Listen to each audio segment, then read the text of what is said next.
Good morning students. आज हम आपको व्यापार चक्र के बारे में बता रहे हैं। Business cycle.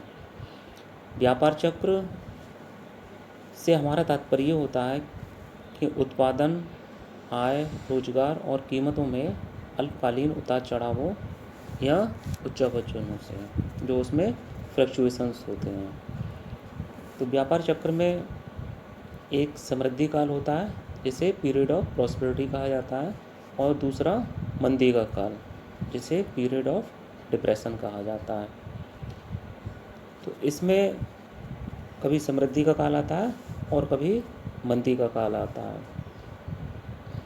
तो इस प्रकार से हम कह सकते हैं कि जो व्यापार चक्र होते हैं उसमें ये उतार चढ़ाव आते हैं, जिससे कि जो आर्थिक कार्यशीलता है उसमें परिवर्तन आता है।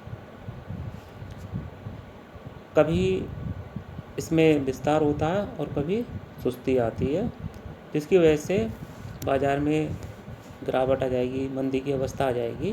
तो इस प्रकार से यह परिवर्तन चलते रहते हैं। व्यापार चक्र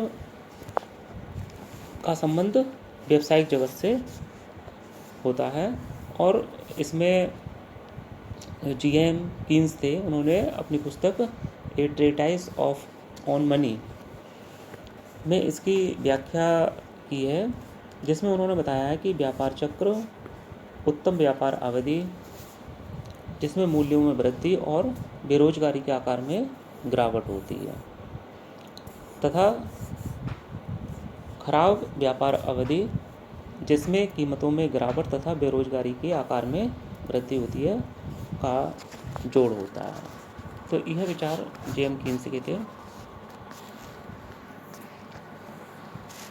इस प्रकार हम कह सकते हैं कि व्यापार चक्रों से हमारा अभिप्राय पूंजीवादी देशों में आर्थिक क्रियाओं के उन उतार चढ़ावों से होता है जो पर्याप्त निश्चित अवधि के पश्चात बार बार होते रहते हैं। अब व्यापार चक्र की जो विशेषताएं हैं उनको दो भागों में बांटकर हम अध्ययन कर सकते हैं। पहली विशेषता है सामयिकता, पीरियोडिसिटी।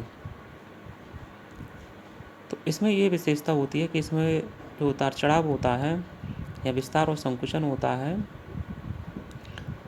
उसके पश्चात नियमित रूप से मध्यांतर काल आता है जिसे सामयिक चक्र कहते हैं, और यह चक्र लगभग 7 से लेकर 10 वर्ष तक होता है। दूसरा है समक्रमिकता, सिंक्रोनिज्म।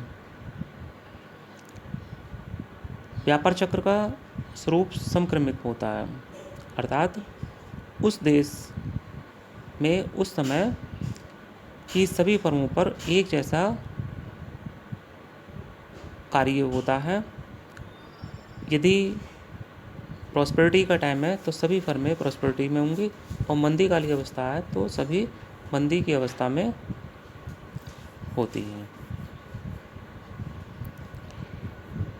तो ये पहली विशेषता हो गई।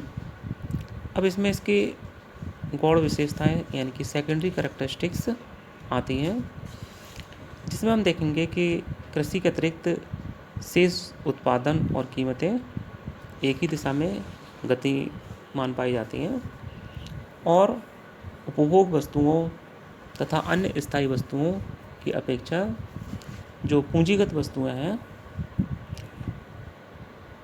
उनमें जो टिकाऊ वस्तुएं हैं उनके कुल व्यय को देखा जाता है कि उसमें कितना उतार चढ़ाव हो रहा है। इसी प्रकार से कुल व्यय की अपेक्षा तैयार किया गया माल पर कितना व्यय हो रहा है, घट रहा है या बढ़ रहा है, ये देखा जाता है। फिर कृषि पदार्थों में कीमतें लचीली होती हैं, किंतु निर्मित वस्तुओं की कीमतें दृढ़ होती हैं।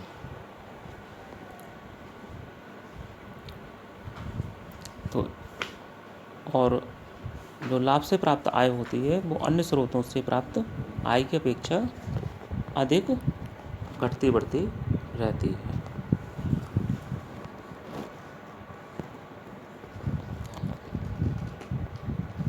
इस प्रकार से इसका संक्षेप में हमने आपको व्यापार चक्र के बारे में बता दिया। अब इसके बाद इसके कौन कौन से चक्र होते हैं, इसमें कौन कौन सी अवस्थाएं हैं, ये बताया जाएगा।